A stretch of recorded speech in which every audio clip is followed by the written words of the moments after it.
السلام علیکم ورحمۃ اللہ وبرکاتہ۔ اعوذ باللہ من الشیطان الرجیم۔ قال اللہ تعالی انک میت وانہم میتون۔ اللہ رب العالمین نے فرمایا ہے اے نبی آپ مرنے والے ہیں، یہ لوگ بھی مرنے والے ہیں۔ مسلمانوں میں سے بہت سارے لوگوں کا عقیدہ ہے کہ نبی کریم صلی اللہ علیہ وسلم کا انتقال ہی نہیں ہوا ہے۔ میرا سوال ہے ان سے، پھر کیا صحابہ کرام نے نبی کریم صلی اللہ علیہ وسلم کو زندہ درگور کر دیا؟ پھر فاطمہ رضی اللہ تعالیٰ عنہ آپ کی پیاری بیٹی وراثت مانگنے کیسے آ گئی؟ پھر ابو بکر صدیق رضی اللہ تعالیٰ عنہ مسلمانوں کے خلیفہ کیسے بن گئے؟ پھر ازواج مطہرات نے اپنے میراث کی خاطر عثمان بن عفان رضی اللہ تعالیٰ عنہ کو ابو بکر صدیق رضی اللہ تعالیٰ عنہ کے پاس کیوں بھیجا؟ نبی کریم صلی اللہ علیہ وسلم نے اشارہ کیوں کیا تھا جب بڑھیا آئی تھی اور کہا کہ اگر میں دوبارہ آؤں اور آپ کو نہ پاؤں تعنی الموت، یعنی آپ کو اس وقت انتقال ہو چکا ہو، تو آپ نے فرمایا کہ ابو بکر صدیق کے پاس آنا۔ یہ ساری چیزیں ہیں جو اس بات پر واضح دلیل ہے کہ نبی کریم صلی اللہ علیہ وسلم کا انتقال ہو گیا ہے۔ ہمارے نبی صلی اللہ علیہ وسلم انسان تھے اور انسان کے لیے موت اللہ تعالیٰ نے لکھی ہے۔ نحمدہ ونصلی علی رسولہ الکریم۔ قال اللہ تعالی انک میت وانہم میتون۔ سورہ زمرہ آیت نمبر 30۔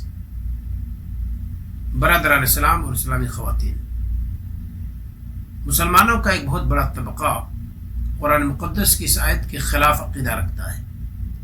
اس کا کہنا یہ ہے کہ نبی کریم صلی اللہ علیہ وسلم کی وفات نہیں ہوئی ہے، اور اللہ رب العالمین نے اس آیت میں واضح کر دیا ہے کہ اے نبی آپ مرنے والے ہیں اور یہ بھی مرنے والے ہیں۔ پھر ترجمہ کیا کرتے ہیں؟ کہتے ہیں کہ آپ پردہ کر جانے والے ہیں۔ مادہ ایک ہی ہے، سیگا کا فرق ہے۔ آپ اکیلے ہیں تو واحد کا سیگا استعمال کیا گیا ہے، لوگوں کے لیے جمع کا سیگا استعمال کیا گیا ہے، اور مادہ اس کا موت ہے۔ ہمارے نبی صلی اللہ علیہ وسلم یقیناً اس دنیا سے چلے گئے۔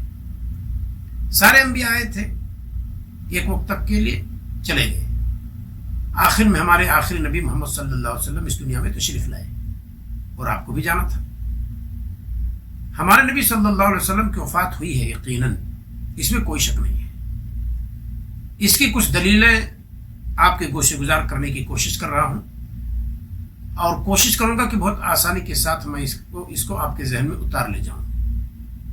سب سے پہلے خود آپ اپنے آپ سے سوال کیجئے کہ اگر رسول اکرم صلی اللہ علیہ وسلم کا انتقال نہیں ہوا تھا تو کیا صحابہ نے زندہ نبی کو درگور کر دیا؟ اپنے آپ سے پوچھیے، کتاب و سنت کی طرف جانے سے پہلے، کہ بھئی یہ تو عجیب سی بات ہے، یعنی رسول اکرم صلی اللہ علیہ وسلم کی وفات نہیں ہوئی، گویا کہ آپ زندہ ہیں، تو کیا صحابہ کرام نے نبی کریم صلی اللہ علیہ وسلم کو زندہ درگور کر دیا؟ جو عرب کی بچیوں کو زندہ درگور کرتے تھے ان کے بعد قبائل، اور ان کو اس سے روکا گیا، اور روکنے میں نبی کریم صلی اللہ علیہ وسلم کامیاب رہے۔ بچوں کی فضیلت بیان کی آپ نے، ان کی تربیت پر فضیلت بیان کی آپ صلی اللہ علیہ وسلم نے، اولاد کو صدقہ جاریہ قرار دیا نبی کریم صلی اللہ علیہ وسلم نے۔ یہ ساری چیزیں تھی اس لیے کہ لوگ جانے کہ بچے کی قیمت یا بچی کی قیمت کیا ہے۔ ہمارے نبی صلی اللہ علیہ وسلم نے بچیوں کو زندہ درگور جو لوگ کرتے تھے ان کو دعوت دی، اس سے باز آ گئے، تو کیا صحابہ کرام نے خود نبی کو زندہ درگور کر دیا؟ عجیب سی بات۔ دوسری بات، ہمارے نبی صلی اللہ علیہ وسلم کے خلیفہ ابو بکر صدیق رضی اللہ تعالی عنہ قرار دیے گئے۔ وہ کس کے خلیفہ تھے؟ خلیفہ کے معنی ہوتے ہیں جانشین، نائب۔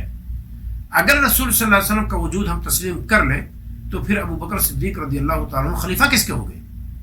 ان کا خلیفہ ہونا اس بات کی دلیل ہے کہ جو اصل ہے وہ اس وقت موجود نہیں ہے، اور وہ ہمارے نبی صلی اللہ علیہ وسلم تھے۔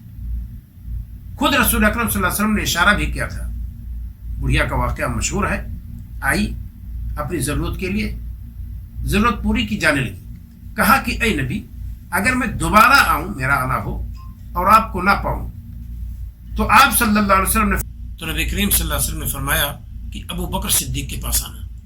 گویا کہ نبی کریم صلی اللہ علیہ وسلم یہ اشارہ کرنا چاہتے تھے کہ میرے بعد مسلمانوں کے معاملات کو جو ذات حل کرنے والی ہے وہ ابو بکر صدیق رضی اللہ تعالی عنہ ہوں گے۔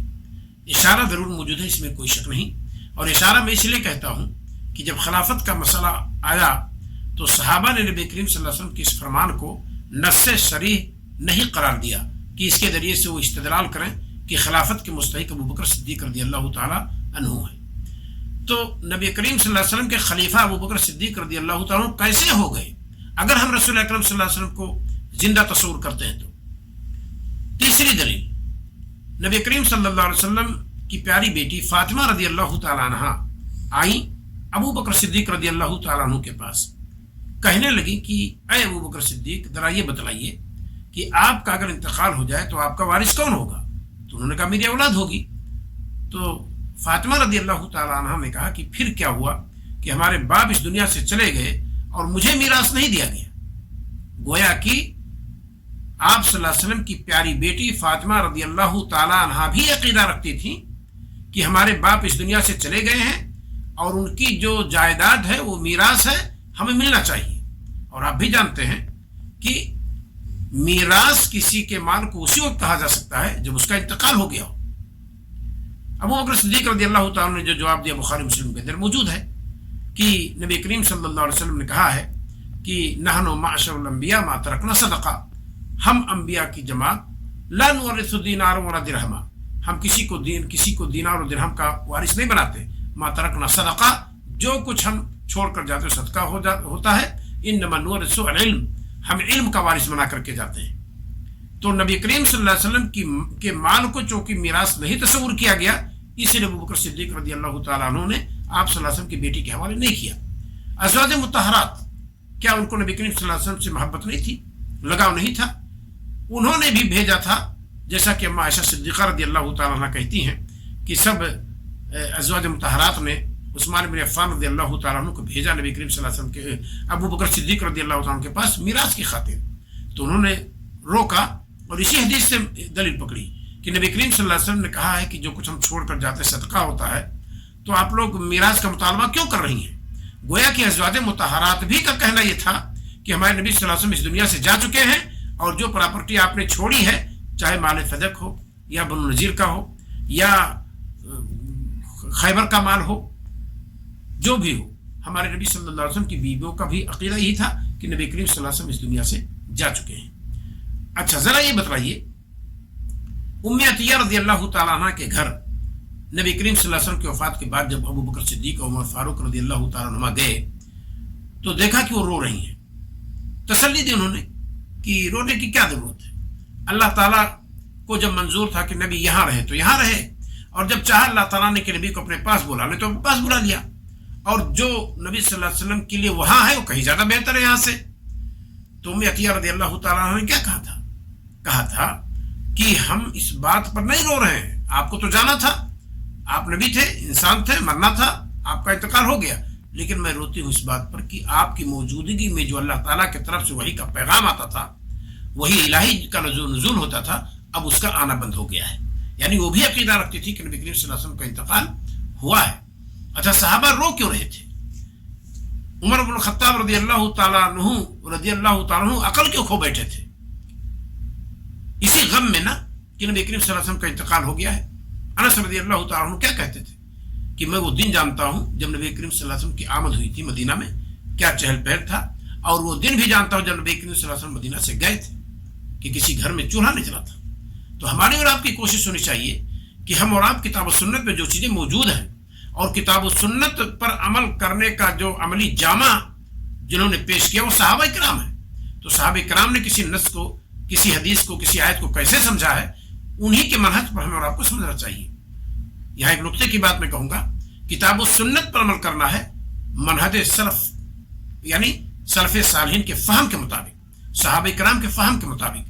یہ غلطی کرتے ہیں لوگ جب یہ کہتے ہیں کہ ہم کتاب و سنت پر عمل کرتے ہیں، اور اس چیز کو بھول جاتے ہیں کہ کتاب و سنت پر کیسے عمل کرنا ہے، جیسے صحابہ کرام نے عمل کیے، کیونکہ ان کے اعمال، ان کے اقوال عملی جامع ہے کتاب و سنت پر عمل کرنے کے. لہذا مسلک کے سلف، صحابہ، تابعین سب کا عقیدہ اور مسلک یہی رہا ہے کہ ہمارے نبی صلی اللہ علیہ وسلم کا انتقال ہوا ہے. اسی وجہ سے صحابہ کرام نے ہمارے نبی صلی اللہ علیہ وسلم کو دفن کی ہے، ورنہ ہمارے نبی صلی اللہ علیہ وسلم سے کوئی دشمنی نہیں تھی صحابہ کو کہ زندہ سب نبی کریم صلی اللہ علیہ وسلم کو درگور کر دیتے. اللہ تعالیٰ سارے مسلمانوں کو صحیح عقیدہ والا بنائے مولا. اور خود قرآن مقدس میں اللہ رب العالمین نے کیا فرمایا ہے؟ وما محمد الا رسول قد خلت من قبله الرسل افئن مات او قتل انقلبتم على اعقابكم.